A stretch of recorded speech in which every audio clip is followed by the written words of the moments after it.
ഓരോ മത്സരം തുടങ്ങുമ്പോഴും ആരാധകർ പ്രതീക്ഷിക്കുന്നത് ഈ മത്സരത്തിലെങ്കിലും വിജയിക്കുമെന്നാണ്. എന്നാൽ ഫൈനൽ വിസിൽ വരുന്നതോടെ ബ്ലാസ്റ്റേഴ്സിന്റെ ആരാധകർക്ക് നിരാശ തന്നെയാണ് ബ്ലാസ്റ്റേഴ്സ് സമ്മാനിക്കുന്നത്. ഏറ്റവും ഒടുവിൽ കളിച്ച 6 മത്സരം എടുത്തു നോക്കിയാൽ 5 ബ്ലാസ്റ്റേഴ്സിന് പരാജയം തന്നെയായിരുന്നു.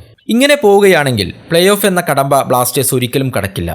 വൈകാതെ തന്നെ ടീം പുറത്തേക്ക് പോകേണ്ടി വരും. നിലവിൽ 13 ടീമുകളുള്ള ടൂർണമെന്റിൽ റാങ്ക് പട്ടികയിൽ 10ാം സ്ഥാനത്താണ് ബ്ലാസ്റ്റേഴ്സ്. 11 മത്സരങ്ങളാണ് ബ്ലാസ്റ്റേഴ്സ് കളിച്ചത്. അതിൽ വെറും 3 മത്സരം മാത്രമാണ് വിജയിക്കാൻ സാധിച്ചത്. പരാജയപ്പെട്ടതാകട്ടെ അതിന്റെ ഇരട്ടിയോളം വരും. അതായത് 6 മത്സരങ്ങളിൽ ബ്ലാസ്റ്റേഴ്സ് തോറ്റു, 2 മത്സരങ്ങൾ സമനിലയിലും അവസാനിപ്പിച്ചു. ആകെയുള്ളത് 11 പോയിന്റുകൾ. ഇനി ടീമിന് അവശേഷിക്കുന്നത് 13 മത്സരങ്ങളാണ്.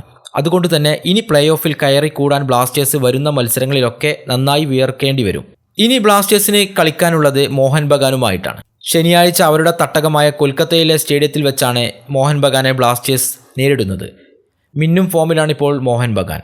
10 മത്സരത്തിൽ നിന്നും 23 പോയിന്റുള്ള ടീം ഈ സീസണിൽ ഒറ്റ തോൽവി മാത്രമാണ് ഏറ്റുവാങ്ങിയിട്ടുള്ളത്. 2 സമനിലകളും 7 ജയങ്ങളുമാണ് അവരുടെ സമ്പാദ്യം. ബ്ലാസ്റ്റേഴ്സിന്റെ രണ്ടാമത്തെ മത്സരം ഹോം ഗ്രൗണ്ടായ കലൂരിയിലാണ്. അത് മുഹമ്മദൻസുമായിട്ടാണ്. സീസണിലെ പുതിയ ടീമായ മുഹമ്മദൻസ് നിലവിൽ 5 പോയിന്റുമായി റാങ്ക് പട്ടികയിൽ ഏറ്റവും അവസാന സ്ഥാനത്താണുള്ളത്. താരതമ്യേന വലിയ കളിക്കാരോ പ്രകടന മികവോ ഇല്ലാത്ത ടീമാണ് മുഹമ്മദൻസ്. മുഹമ്മദൻസിനെ പുഷ്പം പോലെ ബ്ലാസ്റ്റേഴ്സിന് തോൽപ്പിക്കാൻ കഴിയുമെന്ന പ്രതീക്ഷയിലാണ് ബ്ലാസ്റ്റേഴ്സ് ഉള്ളത്. കളിയിലെ മോശം ഫോമും ഫോക്കസ് ഇല്ലായ്മയും തുടർച്ചയായ തോൽവികളും മൊത്തത്തിലുള്ള ടീമിന്റെ പ്രകടനത്തെ ബാധിച്ചിട്ടുണ്ട്. നിരാശരായ ആരാധകരുടെ ക്ഷമ നശിച്ച സമീപങ്ങളും ഇപ്പോൾ നേരിട്ടുകൊണ്ടിരിക്കുകയാണ്. ഏറ്റവും ഒടുവിൽ ആരാധക സംഘടനയായ മഞ്ഞപ്പടയും ബ്ലാസ്റ്റേഴ്സിന്റെ മാനേജ്മെന്റിനെതിരെ ആഞ്ഞടിച്ചു രംഗത്ത് വന്നിരിക്കുകയാണ്.